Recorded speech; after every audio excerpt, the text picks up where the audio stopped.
how you started attending our sessions. I don't know. Any one of you want to share something in between others are joining?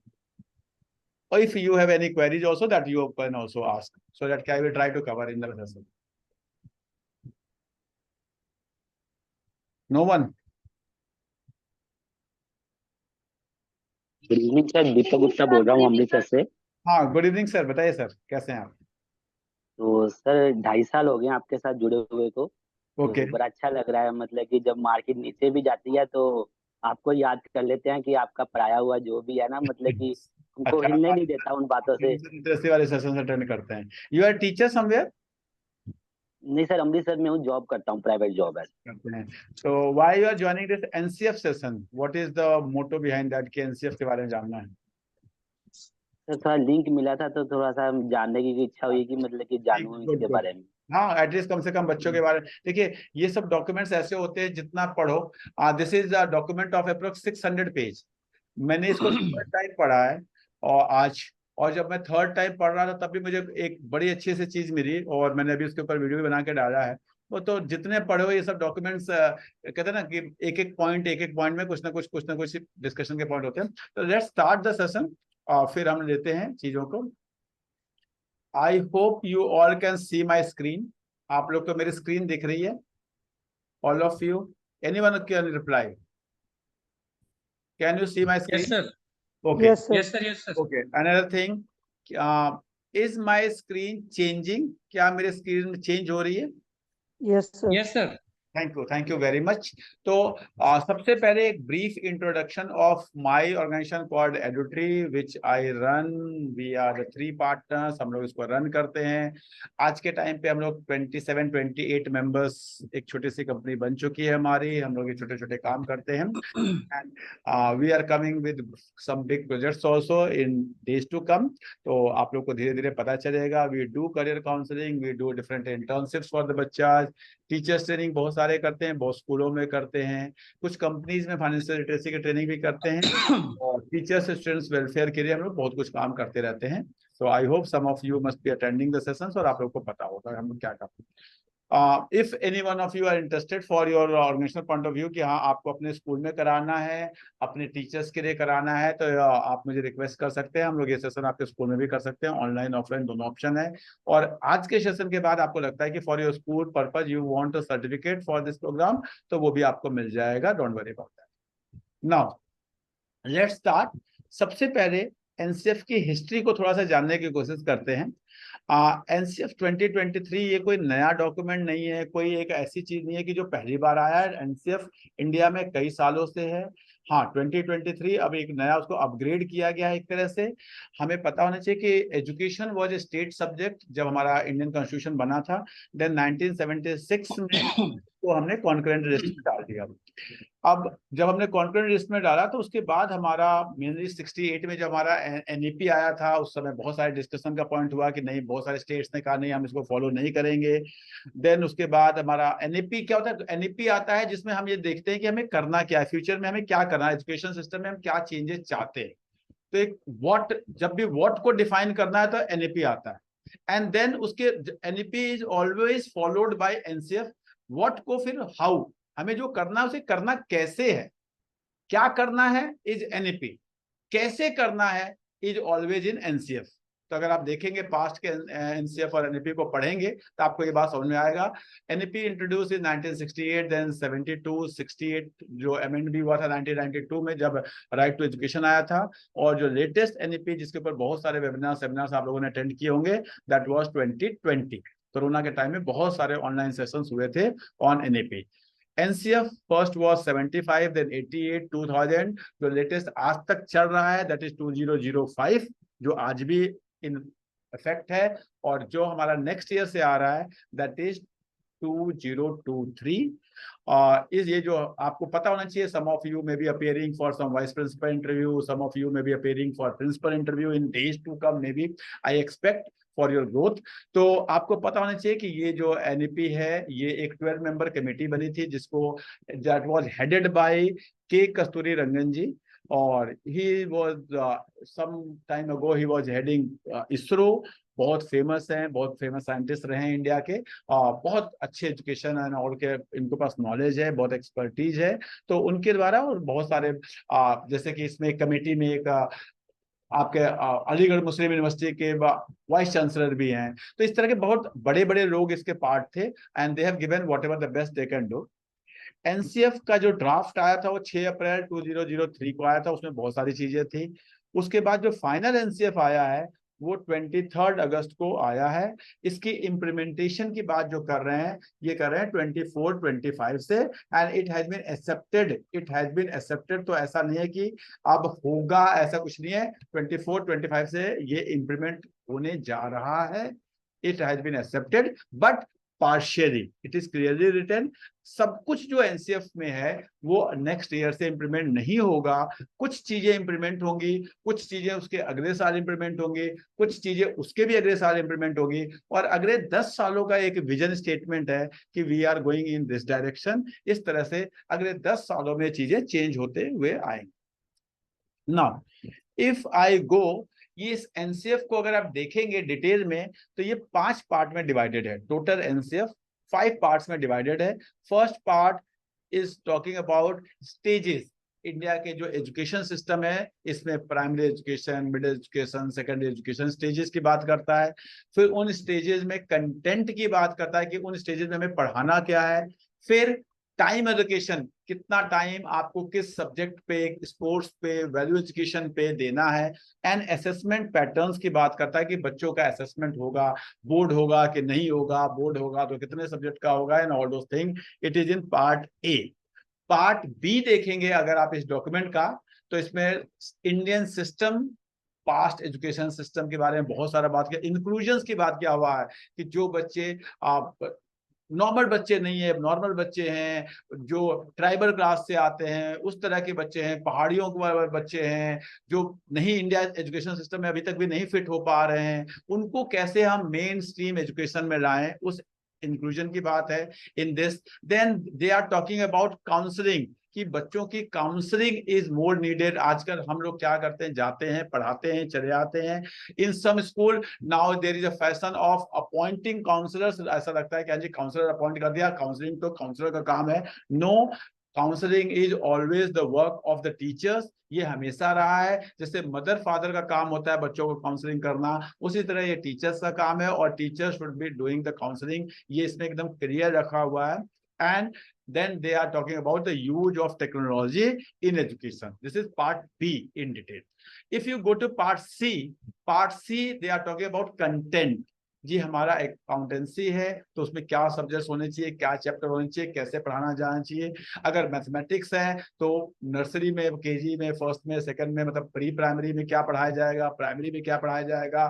Then all those thing they are talking about level wise, semester wise division of the subjects. School subjects के बारे में पूरा detail part C में है।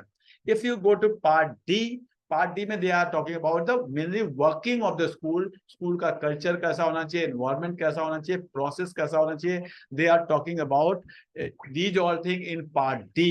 And if you go to part E में they are talking about the ecosystem as a whole. They are talking about teachers, selection of teachers, training of teachers. They are talking about parents, involvement of parents in the school, how to involve them, how to get the benefit of them, how they can help the school, how. So they are talking about this, and they are talking about a lot about the community at that center.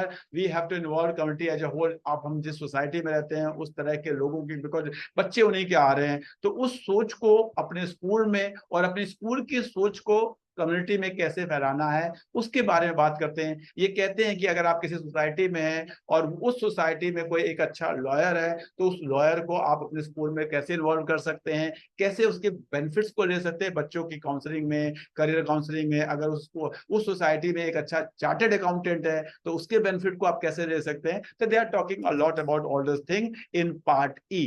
तो these are the 5 parts of this NCF. ये मैंने एक थोड़ा सा detail में चाहा मैं आपको।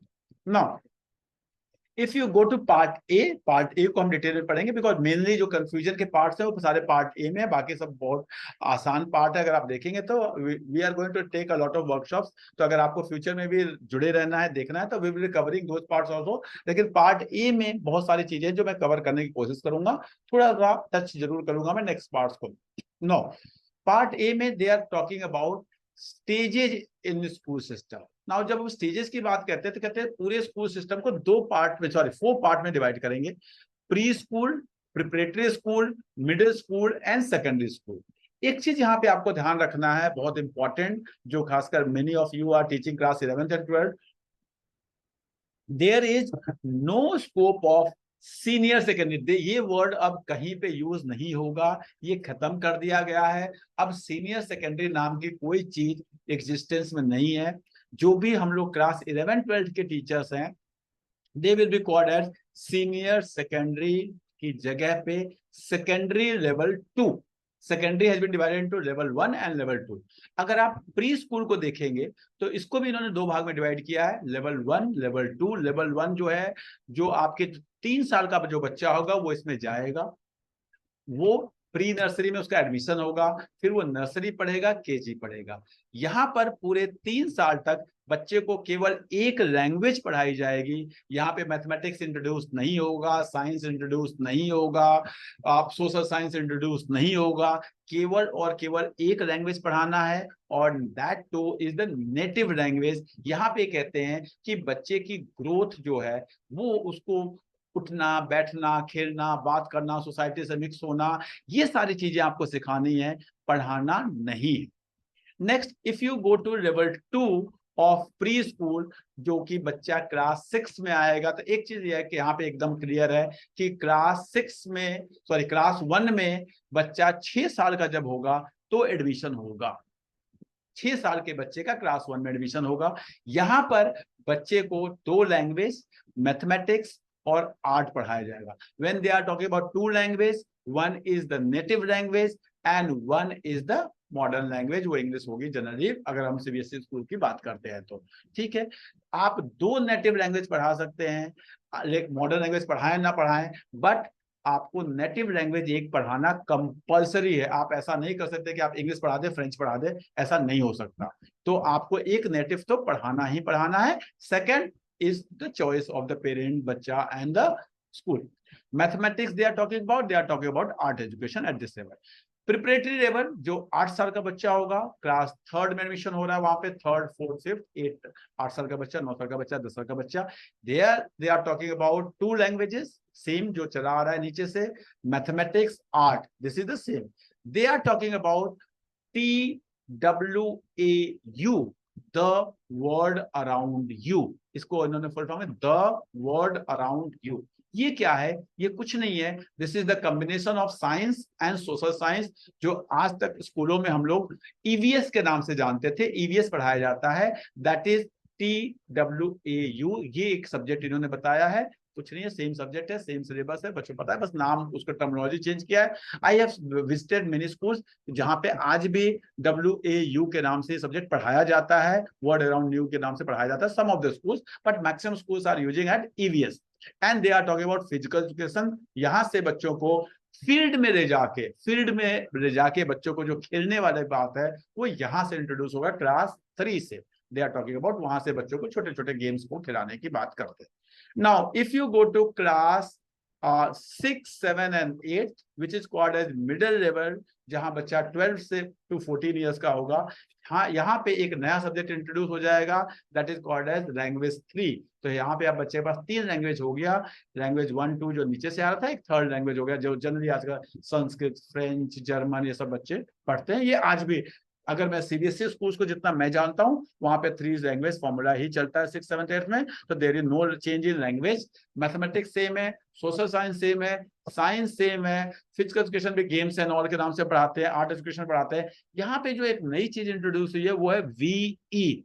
VE is not value education, VE is vocational education. यहाँ पे आपका वोकेशनल एजुकेशन इंट्रोड्यूस होगा, जिसमें बहुत तरह के होगा। They are talking about skill based education system, बहुत सारे उन्होंने, अगर NCQF को पढ़ेंगे आप तो उसमें बहुत सारे सब्जेक्ट उन्होंने दे रखे, उसको आज हम कवर नहीं कर पाएंगे, लेकिन वो सब्जेक्ट्स यहाँ पे इंट्रोड्यूस होगा और हर बच्चे को लेना है, पढ़ना है, कंपल्सरी है, वो ऑप्शनल नहीं है कि नहीं जी कोई लेगा कोई नहीं लेगा। This is not the situation.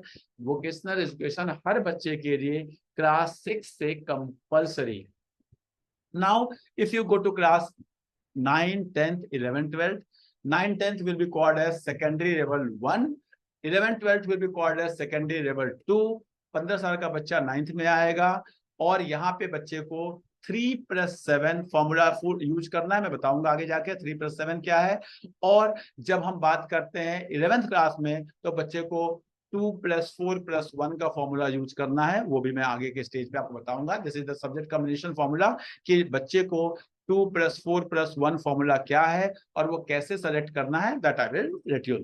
ठीक है, any confusion, any question you want to ask, आप मुझे इस स्लाइड के बेसिस पे अगर किसी के मन में कुछ है तो you can ask that, any one of you. जो प्रिपरेट, यस सर, एक क्वेश्चन है sir. Yes ma'am please. Yes sir, जो प्रिपरेटरी लेवल है सर, यस मैम। इसमें ईयर 8 to 11 दिया है, जबकि यहाँ 8 to 10 होना चाहिए, क्योंकि 3 क्लासेस हैं। हाँ मैम, यहाँ पे लेकिन इन्होंने 8 to 11 दिया है, क्यों दिया है मुझे भी नहीं पता। मैं देखिए, मैं आपको केवल वो बता रहा हूँ जो इस के अंदर लिखा हुआ है। एकदम आप सही कह रहे हैं, अगर आप बाकी क्लासेस को देखेंगे, लेकिन इन्होंने 8 to 11 दिया है। मुझे लगता है कि कुछ ना कुछ एग्जाम के, कोई 5 साल का बच्चा एडमिशन लेगा, 5.5 का होगा या 6 का होगा। अभी भी आप लोग एडमिशन लेते होंगे तो आपने देखा होगा, बड़ा डिस्कशन कंफ्यूजन होता है, 6 का लें, हाँ 5.5। जी सर। तो वो ना 1 साल का, देखिए एक चीज मान के चलिए आप लोग, हर बच्चे का स्कूल लाइफ अब 1 साल से तो बढ़ गया क्लियर। ये बिल्कुल। हमें पता भी नहीं चला, हमने कोई किसानों की तरफ विरोध भी नहीं किया, लेकिन हर बच्चे में पेरेंट्स 1 साल पढ़ाना ज्यादा है और हर बच्चे को अब 1 साल पढ़ना ज्यादा है स्कूल में। ये तो एकदम क्लियर हो चुका है। आई होप ये आप लोग देख चुके होंगे। तो ये कैसे किया है, मैं पढ़ रहा था, अगर आप NEP को भी देखेंगे तो भी वो जाके कहता है एडमिशन, वो कहते हैं 3 साल में शुरू होगा नर्सरी में, और जब वो 12th की बात करते हैं तो 18 साल में खत्म होता है। तो आप कैलकुलेट करके देखेंगे तो वो 1 साल का कहीं ना कहीं वो आता है। वो वही है कि कोई भी बच्चा ना, मैं कैसे आप मान करेंगे कि बच्चा जो है 1 अप्रैल को ही जन्म लेगा सारा का सारा, तो वो कहीं ना कहीं तो आएगा हर बच्चे के लाइफ में तो वो आएगा। ठीक है, बिल्कुल, ये चलता ही रहेगा हमेशा। हाँ वो हमेशा रहेगा, वो हर साल कंफ्यूजन रहेगा। पहले भी 10 साल चला है, अभी भी 5 साल वो कहते हैं, लेकिन 4.5 वालों को भी हम लेते हैं एडमिशन, 4.5 को भी लेते हैं। आई होप अगर आप स्कूल में है तो आपको पता होगा ये चीजें। ठीक है, बिल्कुल सर। ठीक है, thank you. Thank you very much. तो ये एक बहुत अच्छा सा डायग्राम इन्होंने बना के दिया है, अगर आप देखेंगे यहाँ पे देखिए, मेरा नहीं है ये, देखिए ध्यान से।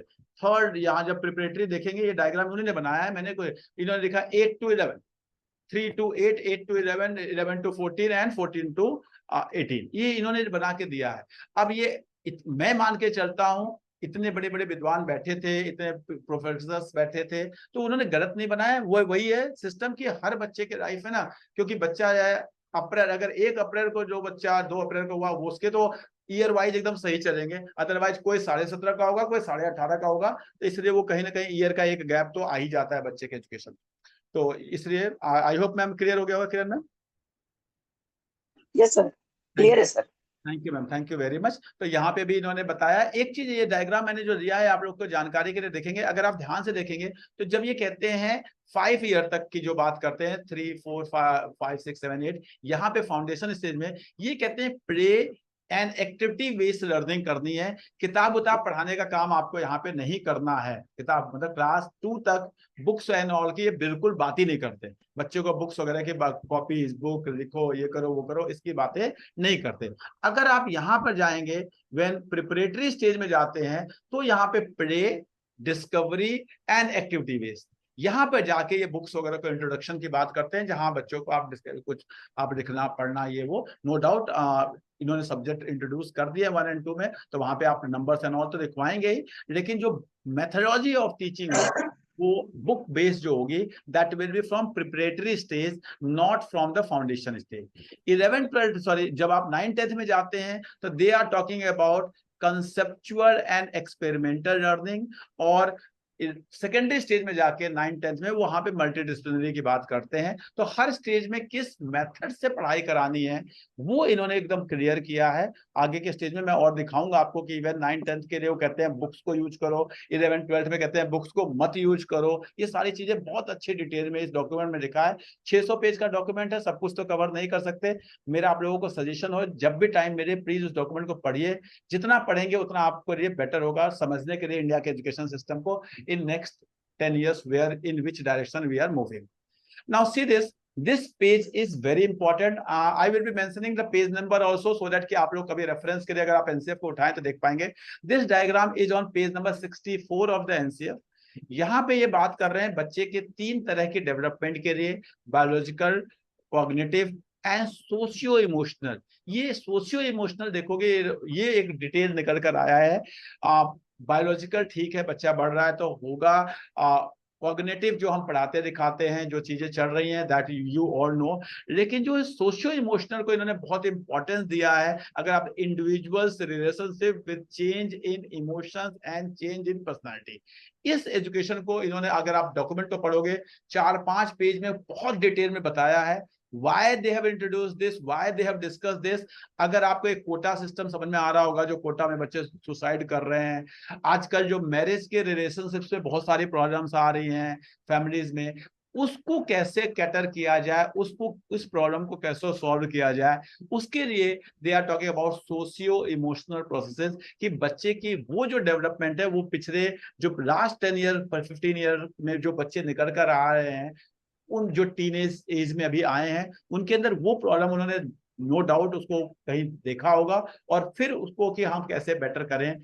तो ये एक बहुत अच्छा है। आप लोग जब स्कूल में बच्चे 10th के बाद 11th में जाते हैं, सब लोग डमी स्कूल जाते हैं, कोटा में एडमिशन लेते हैं, ये करते हैं वो करते हैं, तो आप इन 4-5 पेजेस का उसको पढ़िए, पेरेंट्स को उसका नोट्स बना के भेजिए सो दैट कि बच्चों को वो जो स्कूल सिस्टम से बाहर निकाल दिया जा रहा है, कोचिंग सिस्टम की तरफ इंट्रोड्यूस किया जा रहा है, उससे आप अपने बच्चों को बचा पाए और जो हमारी नेक्स्ट जनरेशन है उसको हम बेटर बना पाए। तो they have given a lot of detail on this.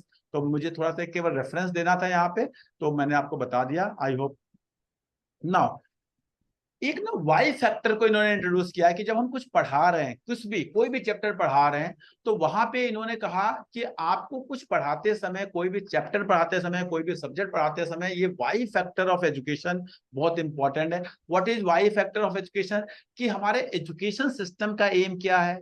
Then suppose हम किसी बच्चे को इंग्लिश पढ़ा रहे हैं, तो सबसे पहले पढ़ाना क्यों है ये पता होना चाहिए। दूसरी बात, एजुकेशन ऑफ लैंग्वेज क्यों जरूरत है। They are talking about curricular language education, curricular aim क्या है, व्हाई लैंग्वेज क्यों इंट्रोड्यूस करते हैं। फिर अगर आप लैंग्वेज पढ़ा रहे हैं तो हिंदी क्यों पढ़ा रहे हैं या इंग्लिश क्यों पढ़ा रहे हैं, तो दैट गोल क्या है, दैट करिकुलर गोल। देन अगर आप हिंदी पढ़ा रहे हैं और इंग्लिश पढ़ा रहे हैं और मलयालम पढ़ा रहे हैं, then why prose, why poetry, वहां तक जाते हैं। एंड एट लास्ट स्टेज, अगर आप पोएट्री में कोई पोयम आपने पिक किया है किसी पोएट की, तो आप वो पोयम ही क्यों पढ़ा रहे हैं, उसका क्या ऑब्जेक्टिव है। ये चीजें अगर एज ए टीचर हमें पता हो तो हम इन चीजों को रिलेट करके बच्चों को पढ़ाते हैं। कई बार लगता है, जैसे इंग्लिश का, मैंने इंग्लिश का एग्जाम्पल ले लिया है क्योंकि इन्होंने भी वही यूज किया है। बच्चों को पता ही नहीं चलता, हाँ जी इंग्लिश सब्जेक्ट तो ऐसे ही है, ऐसे पढ़ लेंगे मार्क्स आ जाएगा। जब तक हम एज ए टीचर उसको रिलेट नहीं कर पाएंगे अपने एजुकेशन सिस्टम से। मैं आपको बता रहा हूं, मैं एक सेशन अटेंड कर रहा था ओपी जिंदल यूनिवर्सिटी में। वहां पे एक बहुत बड़े प्रोफेसर मिले मुझे। उन्होंने कहा हम जब बच्चा 3 साल 4 साल का स्कूल में आता है, उस दिन से हम उसे बोलना सिखाते हैं। बोलना कैसे, क्या बात करनी है, क्या करनी है। और बच्चा कॉलेज यूनिवर्सिटी से निकल जाता है, तब तक हम उसे बोलना सिखाते हैं। लेकिन ये एजुकेशन सिस्टम का एक इतना बड़ा ड्रॉबैक है कि हमारे 50%, 70%, 80% जो हमारे एजुकेशन सिस्टम से निकल के लोग आ रहे हैं, उनको ये नहीं पता कि क्या बोलना है, कब बोलना है और कैसे बोलना है, नहीं पता है।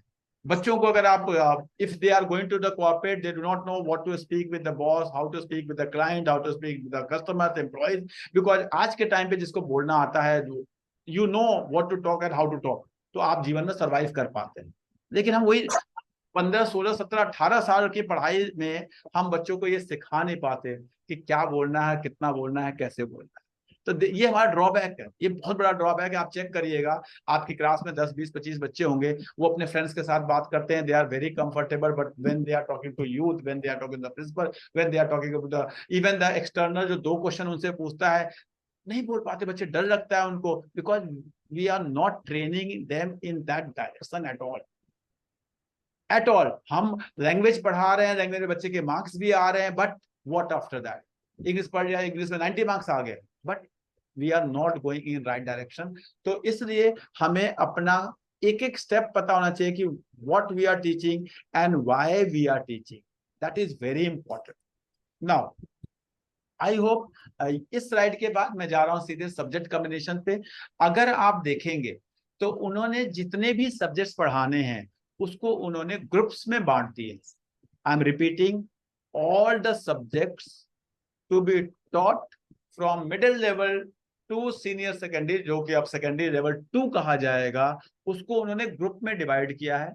Then group has been divided into curricular areas, curricular areas has been divided into subjects, and subjects has been divided into courses. I am repeating, all subjects has been divided into groups.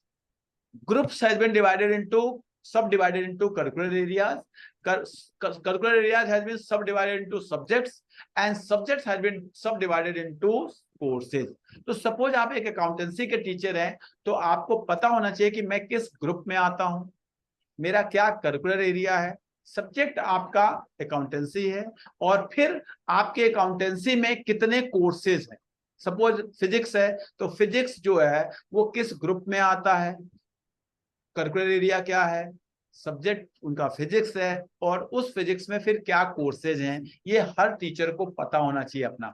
I show you, see this, these are total 4 groups. First of all you should be knowing, यहाँ पे आपके total 4 groups और 8 curricular area है। Group 1 को अगर आप देखेंगे तो इसमें लैंग्वेज है। ग्रुप 2 में 3 करिकुलर एरिया है, art education, physical education and vocational education. These are the 3 curricular areas of group 2. Group 1 में languages, group 2 में art education, physical education and vocational education. Group 3 if you see social science and IDA, and group 4 में आपका आता है mathematics and science. These are the curricular areas of group 4. तो इसीलिए अगर आप देखोगे मैंने group 4 यहाँ लिखा, group 4 में साइंस आता है, साइंस में एक फिजिक्स है, एंड फिजिक्स में फिर कोर्सेज है। तो आपको सेम वे आपको पता होना चाहिए कि which is your group, which is your curricular area, what is your subject, you know, and then what are the courses of your subject. तो इफ यू सी लैंग्वेजेस आपको सबको पता है, आर्ट एजुकेशन में म्यूजिक डांस एंड ऑल है, physical education में yoga and all है, sports and all. Vocational education में इन्होंने कुछ एग्जांपल्स दिए हैं, इफ यू सी एग्रीकल्चर है, आपका गार्डनिंग है, mechanic, electronics, community health, database, banking, textile, ये सारे आपके वोकेशनल एजुकेशन में which will be introduce from class 6 onwards. बच्चे को लेना ही लेना है, इसमें से एक, कोई चॉइस नहीं है, बच्चे को लेना ही पड़ेगा। Now if you go to group 3, यहाँ पर आपके सोशल साइंस एंड आईडीए है। सोशल साइंस सबको पता है, आपके हिस्ट्री, पॉलिटिकल साइंस, इकोनॉमिक्स, ये वाले सब्जेक्ट्स हैं। आईडीए में मेनली जो आपको जानने हैं, कॉमर्स के सभी सब्जेक्ट्स हैं वो आईडीए के पार्ट है, जर्नलिज्म आईडीए का पार्ट है, लीगल स्टडीज आईडीए का पार्ट है, ठीक है। तो इस तरह से आपके these are the only examples, बहुत सारे हैं बट ये जो मेन है you should be knowing. Mathematics में आपका मैथमेटिक्स है, बिजनेस मैथमेटिक्स है, computers are the part of mathematics, ये आपको ध्यान रखना है। Computers are the part of mathematics and computational thinking, ये इन्होंने करिकुलर एरिया का नाम दिया है, और कंप्यूटर साइंस इसी का पार्ट है। उसके बाद साइंस में जब आप जाते हैं तो फिजिक्स, केमिस्ट्री, बायोलॉजी, ये आपके सब्जेक्ट्स हैं। तो आई होप जो आपका division of group, division of curricular areas, division of subjects सबको क्लियर होंगे। If any one of you want to ask anything on this, you can ask. Any one of you have any query on this, कि आपका subject या आपका curricular area या किसी चीज में कोई डाउट है तो आप पूछ सकते हैं मुझसे। और should I move? Should I move? Thank you. तो सर 8 करिकुलर का क्या है, जैसे आप लिखा हुआ है इसमें? हाँ जी सर, देखिए अगर आप ध्यान से देखें, लैंग्वेज 1 हो गया, art education 2, physical education 3, vocational education 4, science 5, IDA 6, mathematics 7 और साइंस 8। टोटल 8 करिकुलर एरियाज हो गए आपके। ओके जी, is it clear? Okay sir, okay हाँ, तो टोटल 8 करिकुलर एरियाज हैं। Okay sir, thank you. Anyone else, any doubt? Should I proceed? Okay, thank you. Now I am proceeding to next slide. अब अगर आप ध्यान से देखें courses, now every subject has been divided into courses. मैंने mathematics as example दिया है। अगर आप अपना इसको खोलेंगे एनसीएफ को, तो आपके सब्जेक्ट का डिवीजन दे दिया है। और अगर किसी सब्जेक्ट का नहीं दिया हुआ है तो it is still in the process. There is a team already working है, टीम फ्रेम कर दिया है एनसीईआरटी ने, वो लोग डिवीजन कर रहे हैं। तो हो सकता है आपका सब्जेक्ट नहीं हुआ हो, जैसे मैं आपको बता रहा हूँ कॉमर्स के सब्जेक्ट्स नहीं हुए हैं अभी तक, और इकोनॉमिक्स अभी हो रहा है ऑलरेडी। बट मैथमेटिक्स अगर आप देखोगे, इन्होंने 4 पार्ट में डिवाइड किया, mathematics foundation, algebra and geometry, calculus and probability. ये 4 पार्ट में, this I have taken for 11th and 12th। इन्होंने इस 4 पार्ट में 4 कोर्सेज बना दिए टोटल मैथमेटिक्स के, जिसमें से 2 कोर्स बच्चा 11th में पढ़ेगा और 2 कोर्स बच्चा 12th में पढ़ेगा।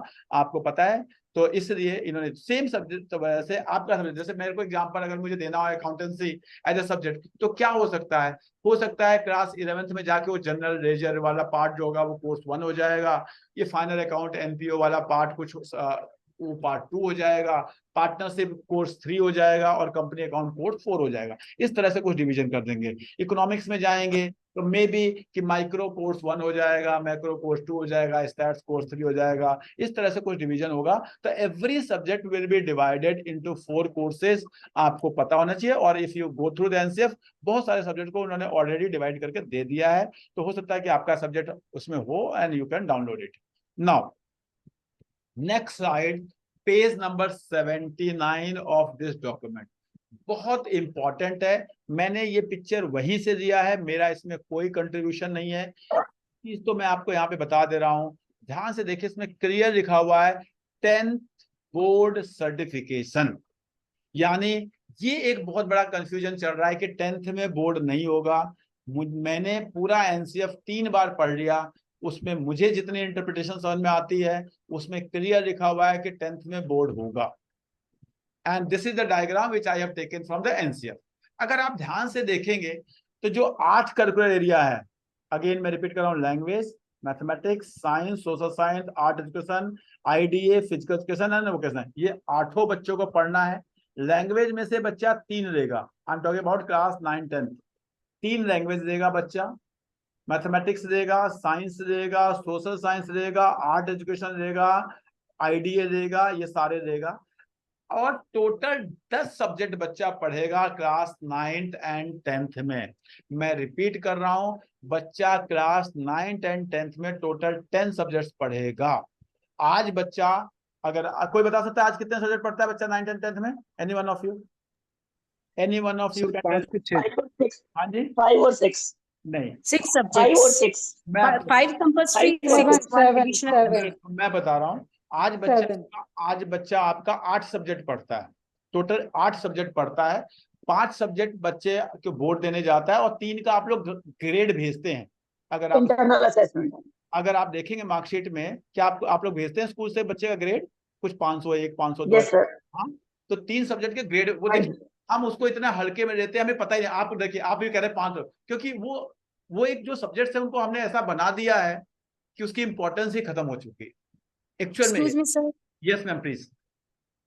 For class 10th, we send this internal marks for 5 subjects only, 5 and 1 additional skill subject. नहीं, आप लोग कुछ इस art education, physical No, education no, का no, चल रहा है।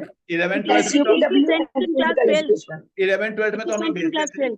12. 11th, 12th 12 में तो हम class. लोग भेजते थे। अब आप लोग 11th, 9th, 10th में क्या करते हैं मुझे नहीं पता। 9th 10th में ये नहीं है sir. 9th 10th में only this 5 11 12 में जाता है सर, वो and 1 501 skill 500 classes. से 11 12 पे है। अच्छा, 11th, 12th में 11th भेजते हैं, 12th में 9th, 10th art में? education work हाँ जी, हाँ, experience. ठीक है। 11th, 12th में भेजते हैं, 9th, 10th में नहीं भेजते आप लोग? नहीं नहीं नहीं ठीक नहीं. है, हाँ जी, नहीं सर। मैंने 11 12 में gradings भेजते हैं, हाँ। marks नहीं भेजते हैं, gradings भेजते हैं हाँ, इनकी. 3 सब्जेक्ट के भेजते हैं ना, कुछ या हाँ, तो Work मैंने experience, art education. That I know, तो ठीक है।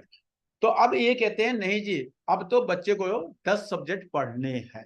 ध्यान से समझिए, हर बच्चे को 10 सब्जेक्ट पढ़ने हैं। 10 subjects every child have to study.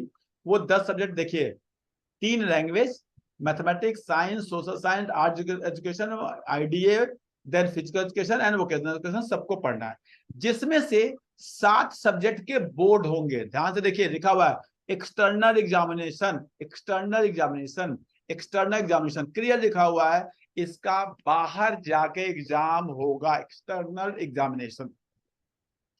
जो 3 सब्जेक्ट हैं, art education, physical education and vocational education, यहां पे लिखा है local assessment with external examiner. इसका मतलब बाहर से एक एग्जामिनर external आएगा, will be there. बाहर से एक एग्जामिनर आएगा, स्कूल के अंदर एग्जाम हो जाएगा, मार्क्स लग जाएंगे और भेज दिए जाएंगे। जैसे कि आज के टाइम पे क्लास 11 12 में अकाउंटेंसी का, फिजिक्स का, इन सब सब्जेक्ट्स का प्रैक्टिकल आप लोग लेते हैं, सेम Yes. प्रोसेस होगा। वो 3 सब्जेक्ट का पूरा एग्जाम, मतलब केवल प्रैक्टिकल पार्ट नहीं, पूरा वैसे ही होगा, पूरा 100 मार्क्स का वैसे ही होगा। क्या ये बात क्लियर हो गई? टोटल 10 सब्जेक्ट होंगे, 10 में से 7 में बच्चा बाहर जाएगा, 3 में बाहर से एग्जामिनर स्कूल में आएगा, स्कूल में इंटरनल और एक्सटर्नल मिलकर एग्जाम लेंगे, वो एग्जाम के मार्क्स सीबीएसई को भेज दिए जाएंगे और बच्चे की मार्कशीट में 10 मार्क्स, 10 सब्जेक्ट के मार्क्स रख के आ जाएंगे। ये प्रोसेस है। क्या ये बात क्लियर हो गई या कोई कंफ्यूजन है इसमें? Sir, this is clear, but one thing I want to ask, there are Yes, 3 ma'am. languages. Yes, One will be English, one will Yes. be Hindi. The Yes. third one will be foreign Ma'am, language or some other language? Ma'am, it depends upon कि from which area you belong. If you talk about Delhi NCR, तो यहाँ बच्चे क्या रहते हैं? हिंदी रहते हैं, English रहते हैं। They will be taking French और जर्मन और संस्कृत। जनरली मैं स्कूल में okay. देखता हूँ नहीं, यहाँ पे French will do ना? हाँ, French will do in हाँ, classes. French, German, We do Sanskrit have, यहाँ we do पढ़ते हैं। have French in our ठीक है, school. हाँ, तो that happens, that क्योंकि यहाँ पे 1 नेटिव लैंग्वेज की बात कर रहा है। If you have taken Hindi, that is the native language, बाकी 2 आप भी ले सकते हैं। 1 नेटिव लैंग्वेज इज कंपल्सरी। तो सबसे Okay. फ्रॉम साउथ इंडिया, तो वहां पे कोई मलयालम ले लिया, देन हिंदी ले Okay. लिया, देन इंग्लिश ले लिया, तो that can be Okay. Combination. तो 1 is native, 2 can be any, total Okay. 3। It can be Sanskrit, French, anything. जहाँ से Sanskrit, French, German, that, Okay, okay. ठीक है, कोरियन Thanks. वोरियन भी आजकल तो मैंने देखा स्कूलों में पढ़ाने लगे हैं। तो वट एवर इट इज, तो is it clear? Total 10 subject होंगे, Yes, sir. 10 subject Yes, yes. कैसे एग्जाम होंगे, किसका इंटरनल होगा एंड किसका एक्सटर्नल होगा, इसमें किसी को डाउट है? इंटरनल एग्जाम अब वैसा नहीं होगा कि हमने प्रैक्टिकल मार्क्स भेज दिए, बाहर से लिखा हुआ है local assessment with external examiner, यानी बाहर से एक एग्जामिनर आएगा, स्कूल में पेपर होगा, टेस्टिंग होगी और फिर बच्चे के मार्क्स भेजे जाएंगे। ये प्रोसेस होगा। एनी डाउट है तो आप मुझसे पूछ सकते हैं, मुझे कोई जल्दीबाजी नहीं आगे बढ़ने का, हम अदरवाइज मैं आगे बढ़ सकता हूँ। Anyone having any doubt? Should I proceed? Yes, sir.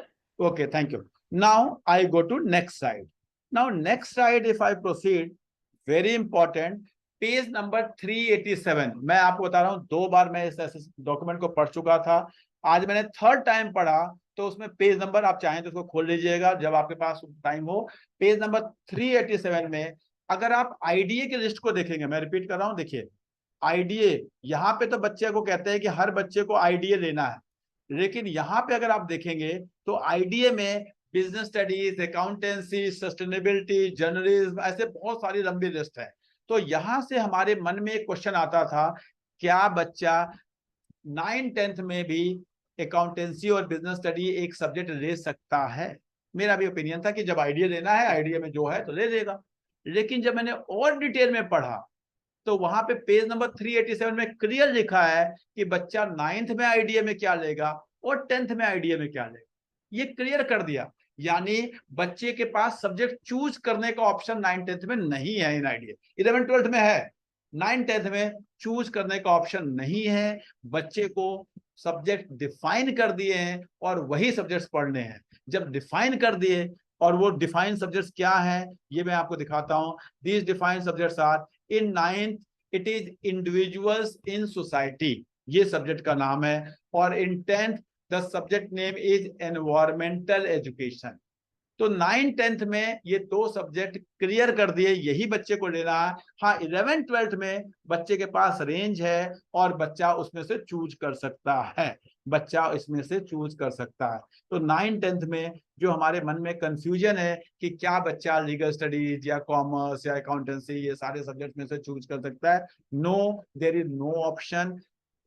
कम से कम एनसीएफ तो एकदम क्लियर कहती है कि बच्चे को हाँ एडिशनल पढ़ने के ऑप्शन हमेशा रहते हैं, वो आज भी है। जैसे अभी आपने बताया 5, कोई बच्चा 5 लेता है, कोई बच्चा 6 सब्जेक्ट लेता है, तो 10 के बाद अगर कोई बच्चा 11वां सब्जेक्ट पढ़ना चाहे तो दैट इज ऑप्शन, वो कर सकता है। बट सिलेक्शन ऑफ सब्जेक्ट में कहीं आईडीए में बच्चा कॉमर्स नहीं ले सकता। तो I hope this is clear. Any doubt अगर किसी के मन में है तो आप मुझसे पूछ सकते हैं। है किसी के मन में कोई डाउट कि IDA subject selection? Should I proceed? No.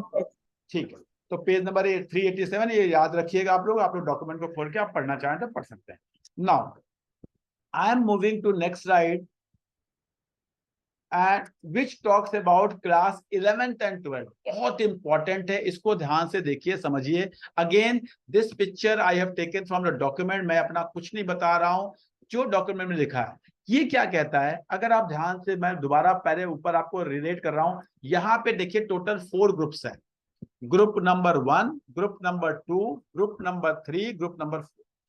जब 11th-12th में हम जाते हैं तो कहता है ग्रुप नंबर 1 तो सबको पढ़ना है। ग्रुप नंबर 1 से, लैंग्वेज से हर बच्चे को 2 लैंग्वेज लेना ही लेना है। पहला, first thing, every child have to take 2 language from group number 1।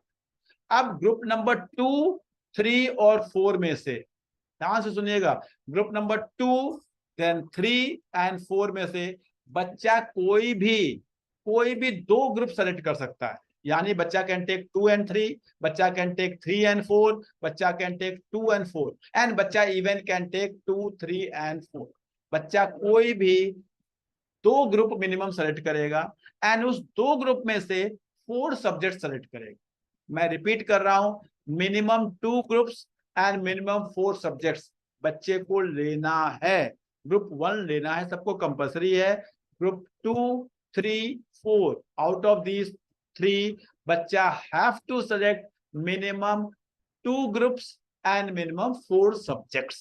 ये रिस्ट्रिक्शन इन्होंने दे दी। अगर आप ध्यान से देखेंगे, मैं दिखाता हूं, see this slide. 1 is compulsory, जहां से हर बच्चे को 2 सब्जेक्ट लेने हैं। 2, 3 and 4 at least 4 subject from at least 2 of these group। 2, 3, 4 में से 2, 3, 4 में से बच्चे को मिनिमम 2 ग्रुप लेने हैं और फिर वो 2 ग्रुप में से मिनिमम 4 सब्जेक्ट लेने हैं। यानी 4 जो लेने हैं, 2 ले लिया ग्रुप, तो इसमें से 3, इसमें से 1 ले ले, दोनों में से 2-2 ले ले, वो बच्चे के ऊपर चॉइस है। लेकिन रिस्ट्रिक्शन क्या है, minimum 2 groups and minimum 4 subject. बच्चा 3 ग्रुप भी ले सकता है, बच्चा 4 की जगह 5 सब्जेक्ट भी ले सकता है, ये कुछ भी हो सकता है, but minimum 2 groups and minimum 4 subjects, there is a restriction.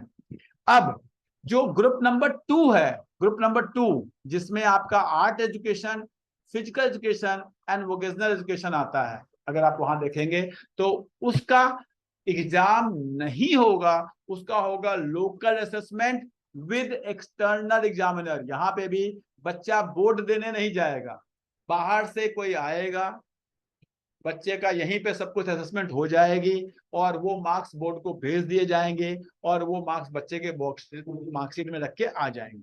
Group number 1, 3 and 4, 1, 3 and 4 के जो सब्जेक्ट्स हैं, इन्हीं का बोर्ड होगा।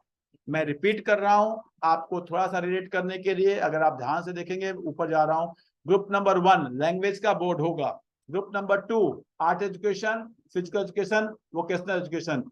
यहां से बच्चा ले भी सकता, नहीं भी ले सकता, बिकॉज उसके पास चॉइस है। तो यहां से अगर कोई सब्जेक्ट लेता है उसका बोर्ड नहीं होगा। यहाँ पे local assessment with external examiner, यानी बाहर से कोई एग्जामिनर आएगा और स्कूल में पेपर हो जाएगा। ये अब ग्रुप नंबर 3 and 4 का बच्चे का बोर्ड होगा, बच्चे को बोर्ड जाना है, वहां पे बोर्ड देके आना है। आई होप ये एकदम क्लियर है। अगर किसी को फिर भी डाउट है तो आप मुझसे पूछ सकते हैं। Any one of you have any doubt on this? Total कितने, अच्छा बच्चा टोटल कितना सब्जेक्ट पढ़ेगा क्लास 11 12 में? Any one of you tell me, minimum number of subject कितने हो गए बच्चे के पास? मिनिमम 6, 6 हो गए। अभी कितना पढ़ता है बच्चा? 5 to 6।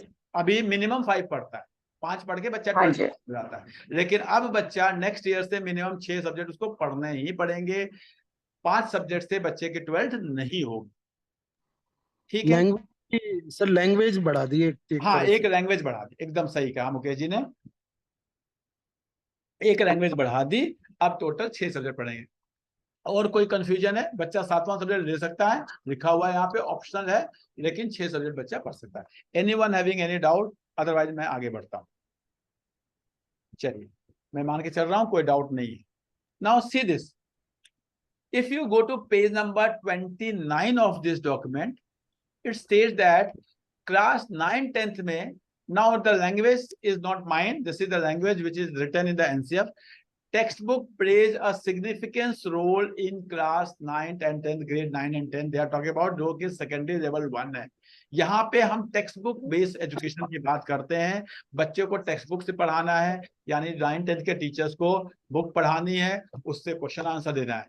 But when you go to class 11th and 12th, they are talking pedagogy at this stage, they are talking about class 11th and 12th is more independent learning for the student, more opportunities for self studies, group work करना है। यानी वो जो school में गए और physics की किताब उठाई और उससे क्वेश्चंस करा दिए, या अकाउंटेंसी की किताब उठाई, चलो आज 4 क्वेश्चन कर दिए और पढ़ाई हो गई, that we have to move from that. वो एजुकेशन सिस्टम से हम बाहर जा रहे हैं। जब आप आईबी वगैरह में अगर आपने ऐसे किसी ने पढ़ाया होगा तो वहां पे आपने देखा होगा बहुत सारा उन लोग का रिसर्च बेस्ड एजुकेशन होती है। We are moving in that direction for class 9th and 10th, sorry class 11th and 12th। 9th 10th में वही होगा जो अभी हो रहा है, तो वहां पे उतना चेंज नहीं आ रहा है in teaching pattern, in teaching pattern.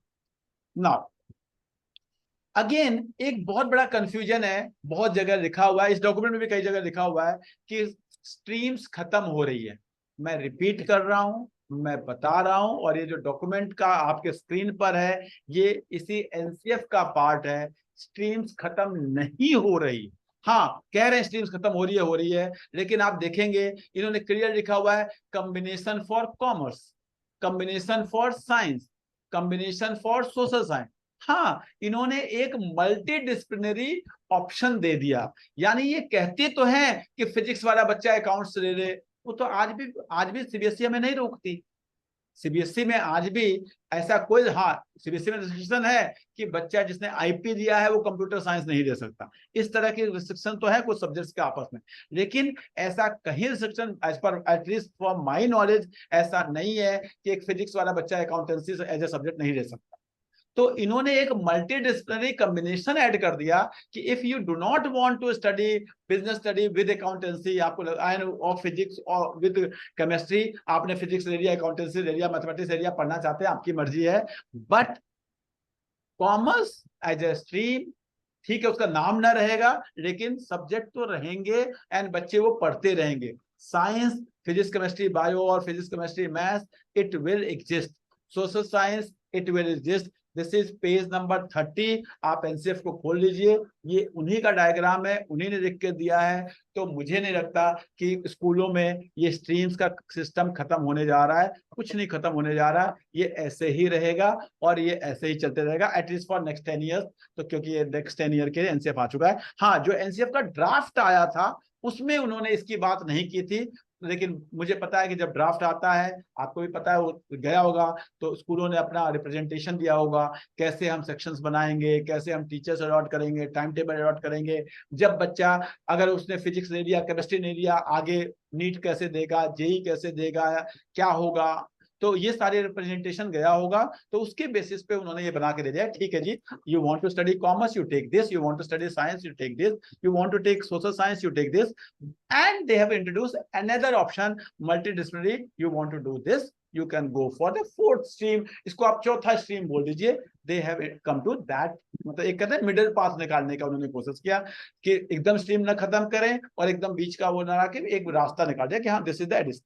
तो आई होप ये क्लियर हो गया होगा स्ट्रीम वाला पार्ट, जो बहुत सारा कंफ्यूजन है टीचर्स के मन में, बहुत सारा बच्चों के मन में भी है, पेरेंट्स के मन में भी है। तो आई होप ये अब आप टीचर्स अच्छे से आप गाइड कर पाएंगे जिनसे भी आप बात करेंगे इसके बारे में, ठीक है। नाउ अगर आप देखेंगे पेज नंबर 80, इस पे एक लाइन मुझे बड़ी अच्छी लगी। ये कहते हैं कि जब हम करिकुलम को डिजाइन करें तो हम, क्योंकि मल्टीडिसिप्लिनरी का एक कंसेप्ट लेकर आ रहे हैं कि ऐसा हो सकता है कि एक बच्चे ने फिजिक्स दी है और केमिस्ट्री नहीं दी है, तो आप फिजिक्स के कंटेंट में ऐसा कुछ ना डालें जिसमें ये अजम्पशन हो कि ये वाला पार्ट तो बच्चे ने केमिस्ट्री में पढ़ाई होगी। सेम वे इन्होंने लिखा है कि बायोलॉजी के सिलेबस में आप ऐसा कुछ ना डालें जिससे कि ये हो कि हाँ ये बच्चे ने क्लास 11th के केमिस्ट्री में पढ़ा होगा, ठीक है। तो इस तरह का कुछ चीजें ना डालें। सब्जेक्ट जो है इंडिपेंडेंट होने चाहिए। अकाउंटेंसी में क्या पढ़ाना है, that should be independent of business study, and business study में क्या पढ़ाना है, that should be independent of accountancy.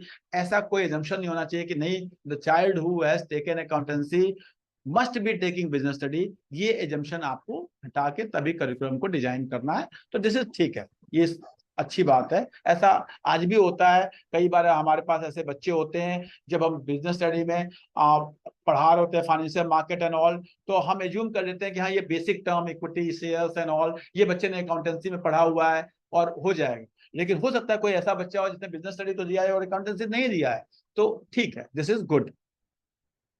Now आगे बढ़ते हैं थोड़ा सा। If I go to page number 83 of this document, बहुत इंपॉर्टेंट चीज यहाँ पे लिखा है। एक जो लिखते हैं ये कहते हैं कि जी minimum 2 language for grade 12 from the beginning of implementation of NCF. ये बहुत इंपॉर्टेंट लाइन है, मैंने इसको बोल्ड कर दिया है। अगर आप देखेंगे एनसीएफ जो है उसमें लिखा है कि in next 10 years we are going to do this this this this this. NCF में ये कहीं नहीं लिखा कि एनसीएफ आ गया जी कल से ये ऐसा हो जाएगा। No, they are going to implement it from 2024, but उसमें से क्या चीज कौन से साल में होगी, अगले 10 साल का वो आपका एक रोड मैप है। अब लेकिन इसमें एक लाइन जो इन्होंने कहा कि जो 2 लैंग्वेज फॉर्मूला है for class 11th and 12th and 3 language formula है class 9th and 12th, that will be introduced from the beginning of implementation of NCF। Clear लिख दिया है, यानी जो बच्चे का आप एडमिशन अगले साल क्लास 11th में करेंगे उसको तो 2 लैंग्वेज पढ़ने ही पढ़ने हैं, उसके पास ऑप्शन नहीं है कि वो एक लैंग्वेज कम पढ़े, उसके पास ये ऑप्शन नहीं, ठीक है। दूसरी चीज अगर आप देखेंगे तो यह कहते हैं कि जो जो ग्रुप्स हैं जो कि आपको मैंने ऊपर दिखाया, वो ग्रुप जो है वो सीधे जो है नेक्स्ट ईयर से आपको इंट्रोड्यूस कर देना है ग्रुपिंग वाला सिस्टम वाला पार्ट, कि हाँ जी लैंग्वेज से 2 प्लस जो बाकी ग्रुप हैं 2, 3, 4 वहां से सिलेक्शन वो आपको इंट्रोड्यूस हो जाएंगे अगले साल से। लेकिन अगली 2 लाइन अगर आप पढ़ेंगे with in 5 year, with in 10 year, तो इससे एक चीज क्लियर समझ में आता है कि हाँ जी एनसीएफ में जो चीजें लिखी हैं ये सारी की सारी अगले साल से इंट्रोड्यूस नहीं होने वाली, ये अगले 10 साल का एक रोड मैप है। उन्होंने हर जगह इस चीज को मिला है, in years to come, next 5 year, next 10 years, इस तरह की टर्मिनोलॉजी यूज की है। यानी जब हम पढ़ लेते हैं और हम कहते हैं हाँ जी अगले साल बोर्ड खत्म हो जाएगा, अगले साल ये हो जाएगा वो हो जाएगा, मैंने आपको दिखाया कि पहली चीज बोर्ड खत्म नहीं हो रहा, एकदम क्लियर लिखा हुआ है class 10th board. Same way subject formula है, नो डाउट अगले साल से यूज हो रहा है, लेकिन क्या अगले साल से सेमेस्टर आ जाएगा ये हो जाएगा, ये जरूरी नहीं है। मैं आपको वो भी दिखाऊंगा कि no doubt they are moving towards semester system, they are moving towards language formula, they are moving towards many time board, but सब कुछ अगले साल से हो जाएगा। They are not saying this thing, they are saying in next year you have to do this, in next 5 year we have to target this, in next 10 years we have to target this. They are saying like this. Now see this, if you go to this side, कह रहे हैं move to a single unified stage for secondary. Now अभी हमारा जो secondary education है वो 2 part में बटा हुआ है। 9th 10th को हम एक कहते हैं और 11th 12th को हम एक कहते हैं। 9th 10th को हम सेकेंडरी कहते हैं, 11th 12th को हम सीनियर सेकेंडरी कहते हैं। 9th 10th में बच्चा कुछ सब्जेक्ट लेता है, जो भी मेनली तो सोशल साइंस, साइंस, मैथमेटिक्स हर बच्चा लेता है, लैंग्वेज वैंग्वेज चेंज करता है, और 11th 12th में जाके वो डिसाइड करता है कि मुझे साइंस लेना है, कॉमर्स लेना है। ये कहते हैं कि जी आप हम इन ईयर्स, फिर यहाँ पे कह रहा है इन सेकेंडरी एजुकेशन में आपको जो करना है, ये जो विजन है, हमें इसे 4 ईयर का सिस्टम कुछ बनाना है। अब 4 ईयर यानी 9th-10th में बच्चा डिसाइड कर ले कि हमें अगले 4 साल में क्या पढ़ना है, अभी 9th में क्या लेना है, 10th में क्या लेना है, 11th में क्या लेना है, 12th में क्या लेना है, यानी एक स्ट्रीम लाइन चले।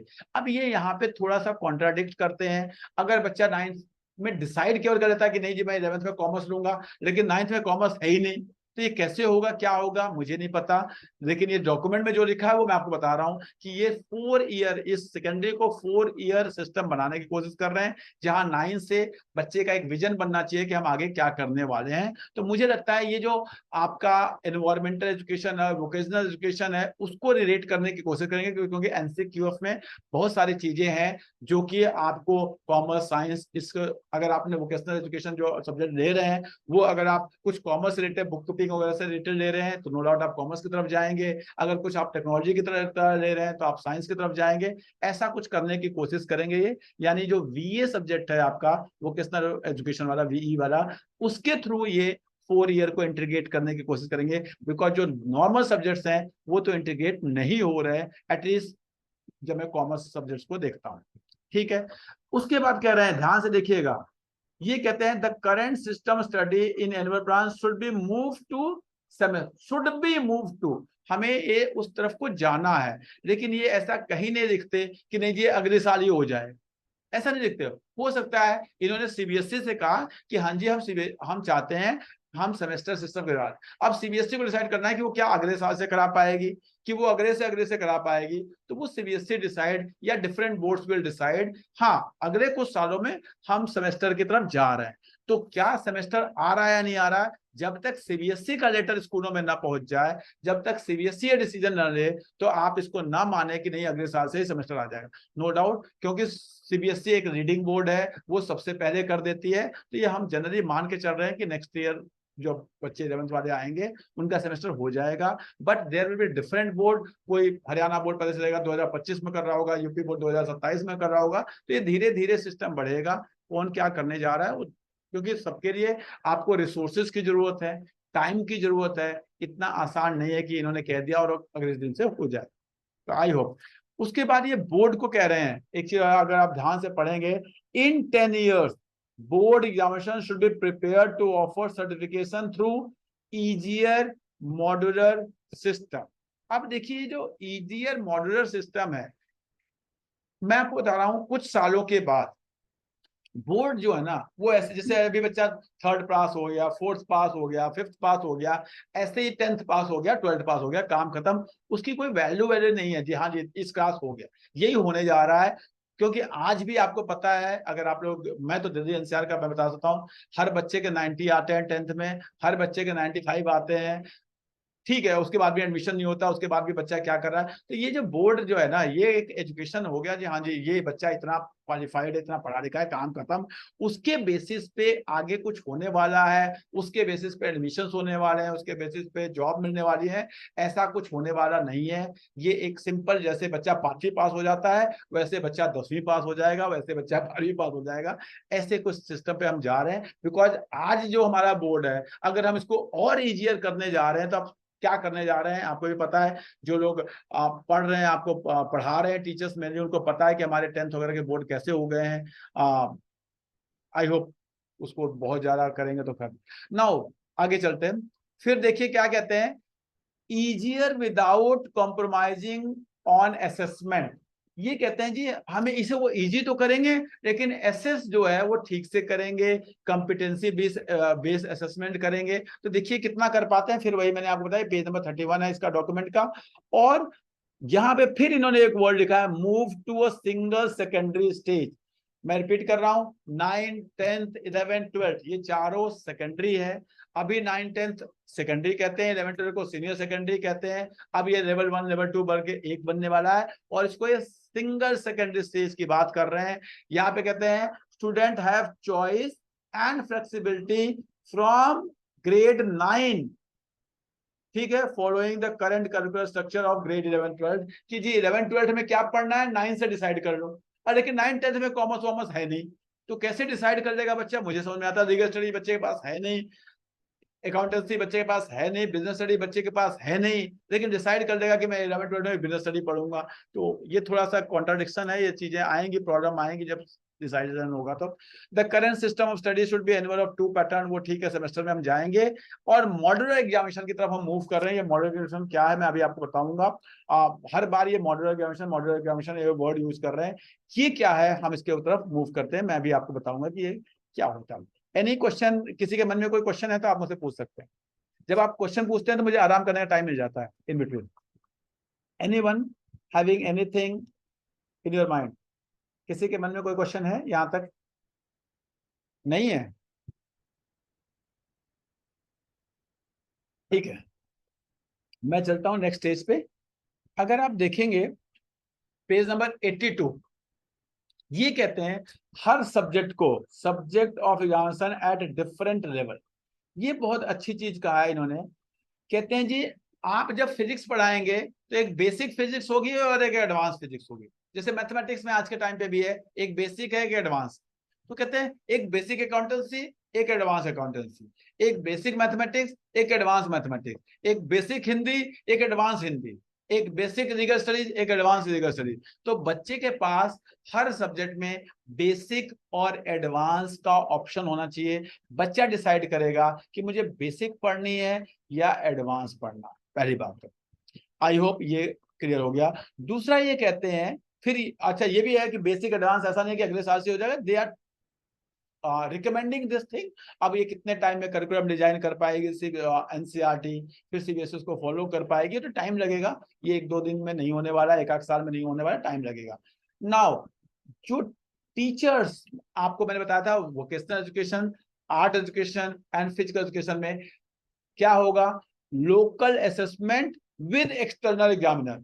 बाहर से एग्जामिनर आएगा और उनका लोकल असेसमेंट होगा 9th-10th में भी और 11th-12th में भी। उसके लिए जो टीचर्स इम्पैनल्ड होंगे, उसके लिए जो एग्जामिनर इम्पैनल्ड होंगे, उसका एक प्रोसेस डिफाइन करने को इन्होंने कहा है कि ऐसे नहीं किसी को भी आप भेज दो, एक प्रोसेस डिफाइन करो, एक क्वालिफिकेशन डिफाइन करो, एक्सपीरियंस डिफाइन करो, उसके बेसिस पे ही आप किसी को अपॉइंट करोगे एग्जामिनर।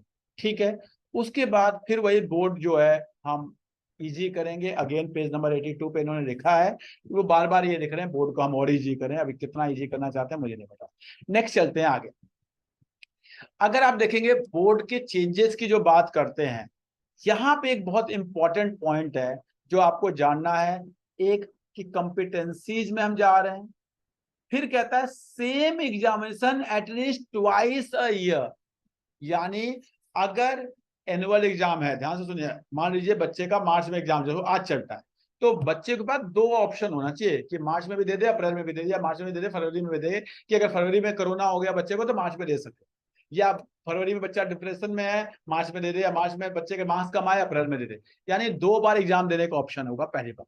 अब मान लो सेमेस्टर सिस्टम है, एक एग्जाम हो रहा है सितंबर में, दूसरा हो रहा है मार्च, ये तो सेमेस्टर सिस्टम है। अब सितंबर वाला एग्जाम भी उसके बाद 2 ऑप्शन होगा, यानी सितंबर में भी होगा, अगस्त में भी होगा, या अक्टूबर में होगा। सेम वे मार्च वाले एग्जाम देने के पास उसके बाद 2 ऑप्शन होंगे, यानी मार्च में देगा या अप्रैल में देगा या दोनों में देगा। जब दोनों में देगा तो जो बेटर वाला मार्क्स होगा वो लगेगा, ये भी लिखा हुआ है इन्होंने। यानी वो जब सेमेस्टर सिस्टम जिस दिन इंप्लीमेंट होगा तो उस दिन आपके 4 बार बोर्ड हो रहे होंगे। अभी हम 1 बार लेने में इतने परेशान होते हैं, लेकिन जब सेमेस्टर सिस्टम होगा तो कहते हैं, और ये भी लिखते हैं एटलीस्ट ट्वाइस, यानी 3 बार भी दोगे तो अच्छी बात है। तो ये चीज इन्होंने बड़े अच्छी कहा है। और उसके बाद जो इन्होंने कहा है ये बहुत अच्छी चीज है, in long term all board should be change to semester system. ठीक है, कोई दिक्कत नहीं है। और यहाँ पे आगे चल के सब्जेक्ट्स को कैसे करना है वो मैं आपको भी बताऊंगा। तो सेमेस्टर में हम जा रहे हैं, यहाँ पे जो मैंने हाईलाइट किया है आपके लिए, इन लॉन्ग टर्म।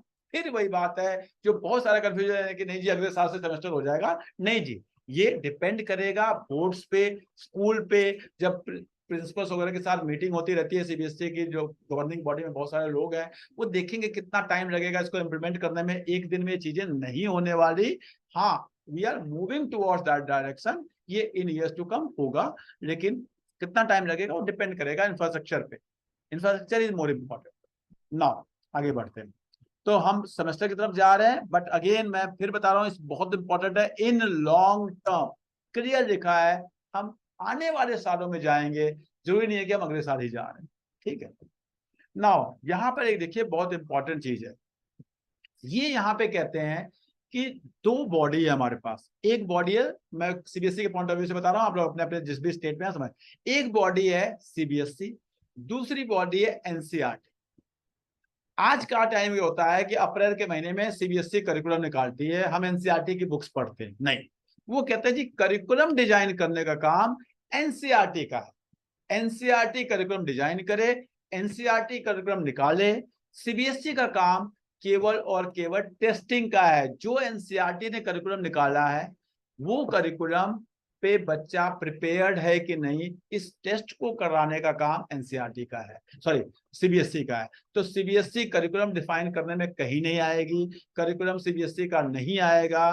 बोर्ड कर अभी क्या होता है, एनसीईआरटी का इस पेपर ये कटा है, ये कोर्स का पार्ट है, ये नहीं है, ये है डिस्कशन, नो, जो एनसीईआरटी निकाल देगी वो करिकुलम है, सीबीएसई उसके बेसिस पे एग्जाम लेगी। तो ये एक अच्छी चीज है, इस डायरेक्शन में we are moving. Same way state के पॉइंट ऑफ व्यू से देखोगे तो एससीईआरटी जो है करिकुलम बॉडी हो जाएगी, स्टेट बोर्ड आपका एग्जामिनेशन बॉडी होगा।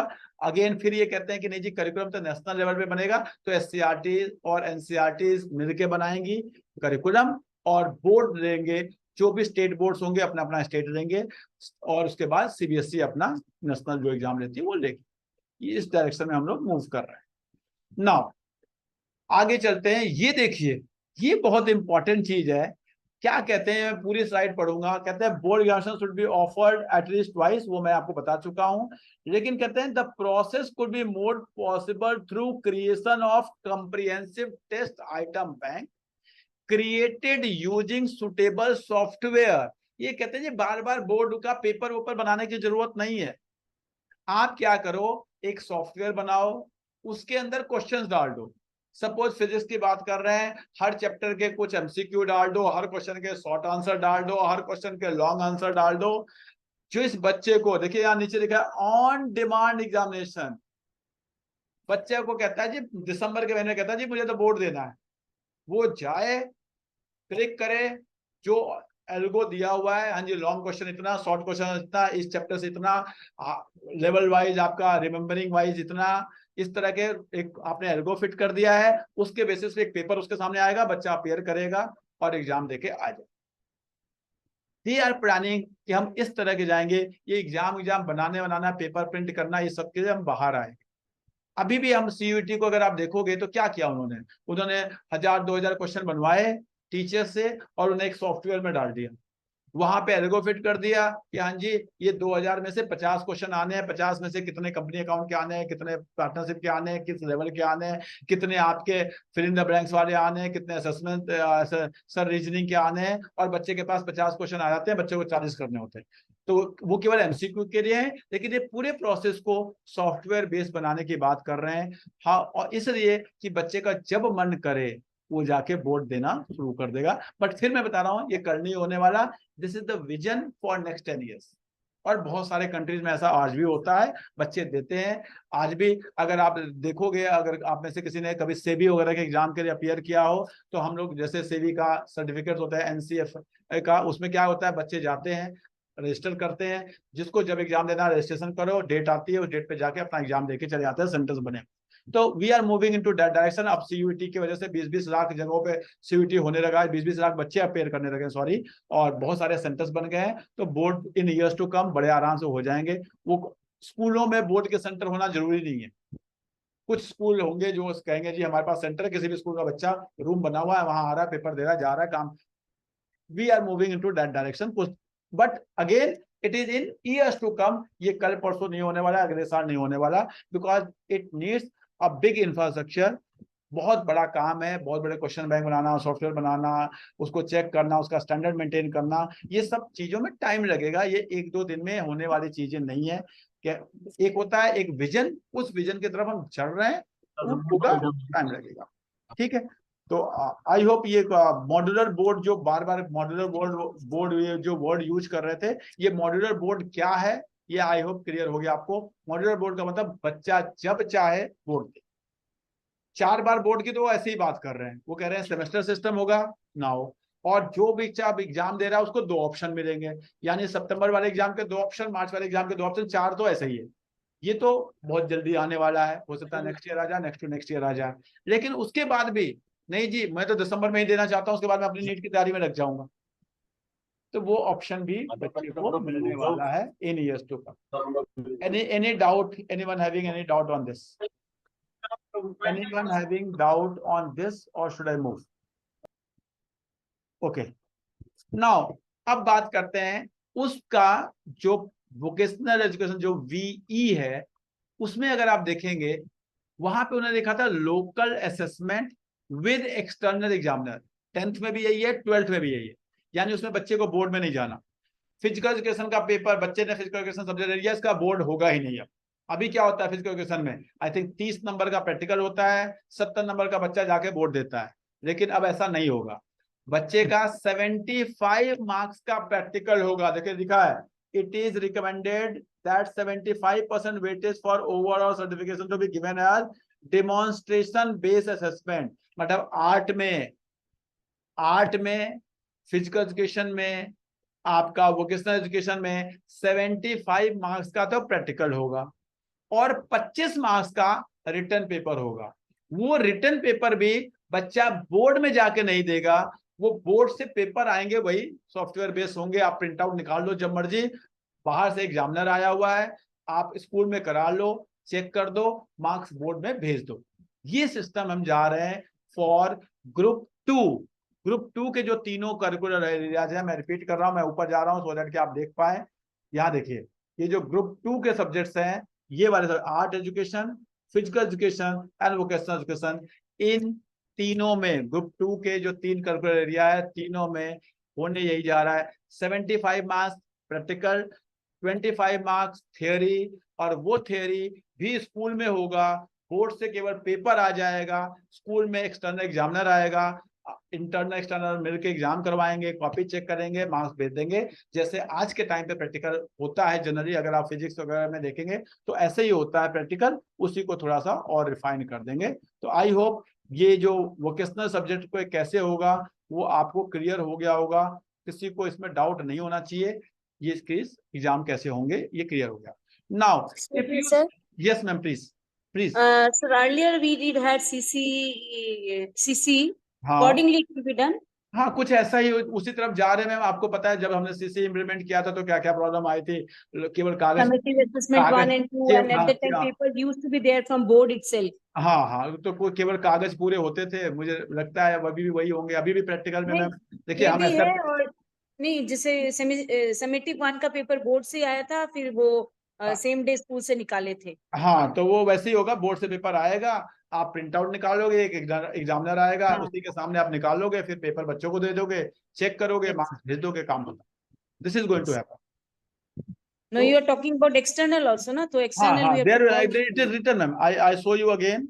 It is written. I have seen. हाँ, ये यहाँ देखिए, लोकल हाँ, I have seen. Assessment with external examiner, लिखा है ना ये? These papers will be available in the school, and external we have to invite, or yes, yes. appointment will be there. Okay. So this is for, but only for group 2. This is not for other Okay. subject. This is for group 2 only.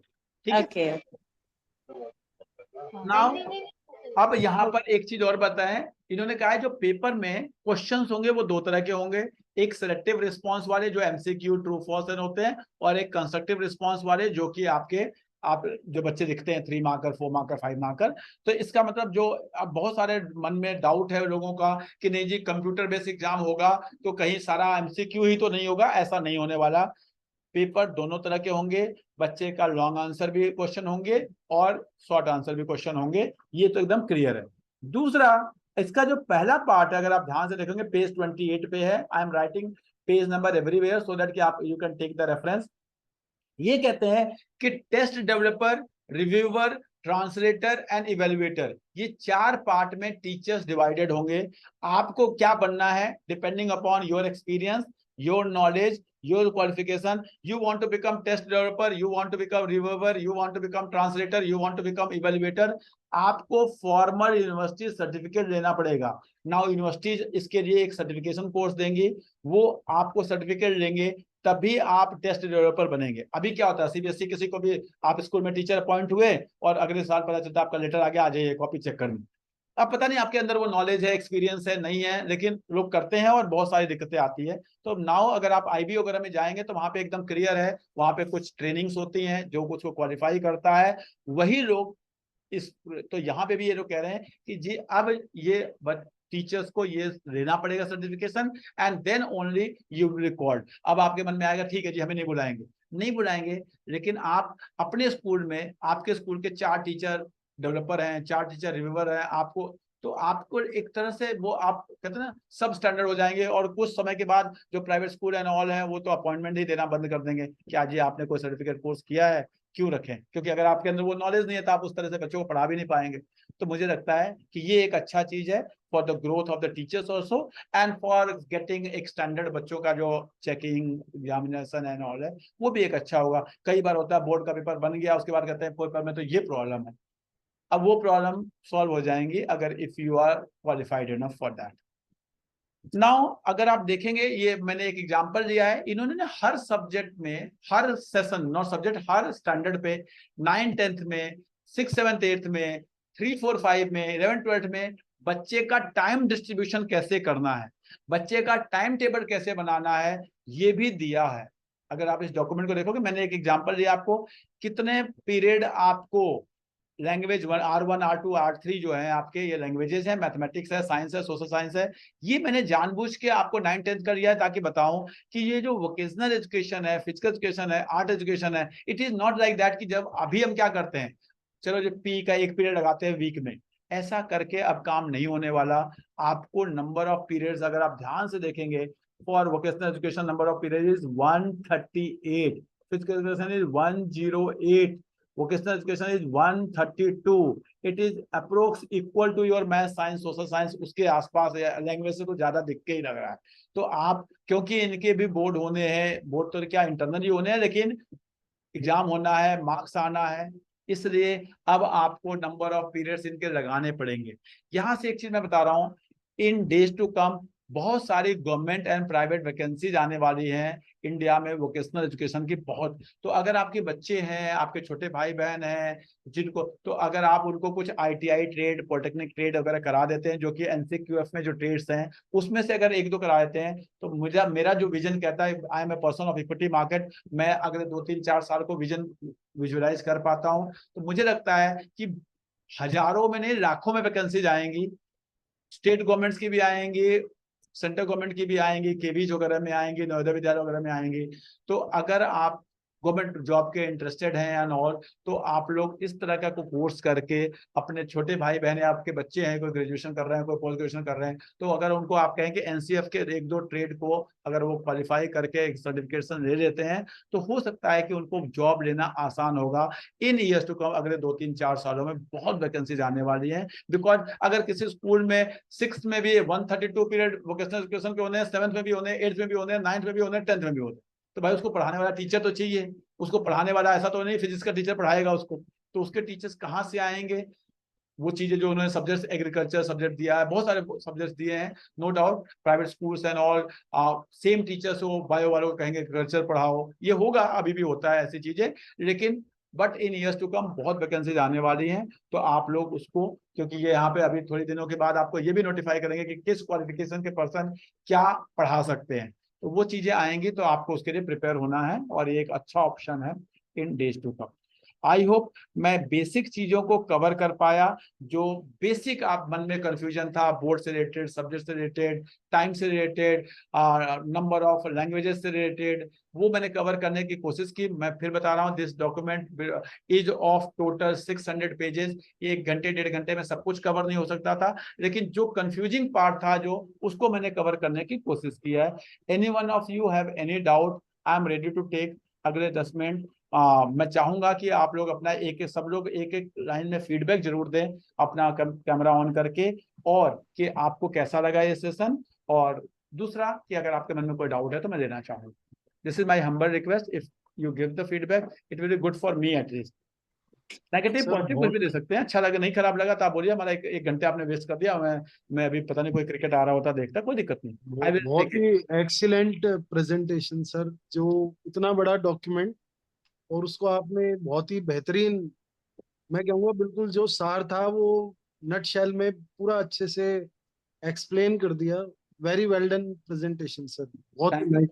Thank you sir, thank you very much sir. और Thank you very मुझे much. तो समझ में नहीं आता भाई, इतनी अच्छी प्रेजेंटेशन भी बना लेते हो, स्कूल में भी चले जाते हो, शेयर मार्केट से रिलेटेड भी आप आगे से आगे करते रहते हो सर। एक टाइम मैनेजमेंट की और कभी हो तो सर आप जरूर। एक चीज मुझे समझ में आता है सर, जो भी इंसान आपको मिले और कहे ना मेरे पास टाइम नहीं है, तो ये जान लो, please do not take it on anyone, वो पर्सन ऑर्गेनाइज नहीं, वो ऑर्गेनाइज नहीं है sir.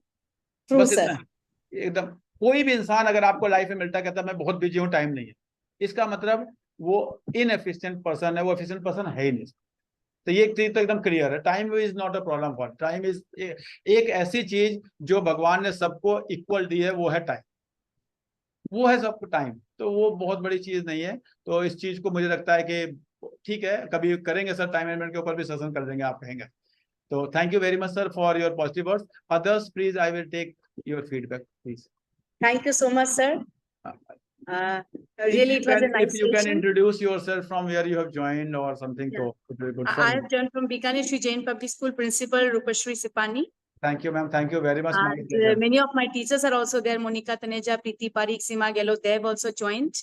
Okay. I circulated this one today itself to all my teachers, and maybe it was the same day, that's why they could not join. And I request you to, if you can please share the recording. Yeah, I will share the recording, ma'am. I will share And the it is recording. really very informative session, and really we need to know what are the changes which are coming, which we have to go through in coming years.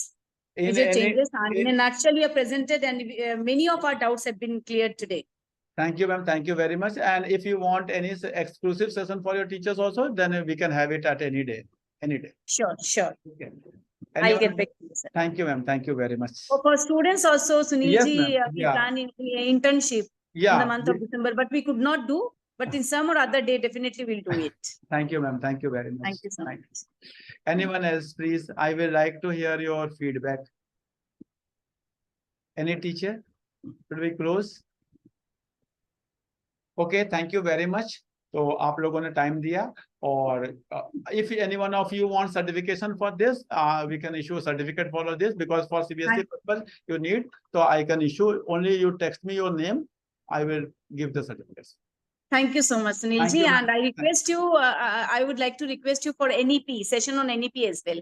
Okay, ma'am. Thank you, ma'am. Certainly. And if it can be conducted during school hours, we have a big screen on that. We'll just assemble at a place and we'll So go through we that. can have a specific for your school, ma'am. Any Thank you so Saturday or something when your bachas are not there, your all teachers are there, we can conduct it. Thank you so much. Thank you, ma'am. Thank you very much. It will be 1 hour session, Yeah, 1.5 hour for NEP. 1.5 hour session. Yeah. I'll update you regarding this. Okay, thank you. Thank you so Thank much. Thank you very much. Thank you.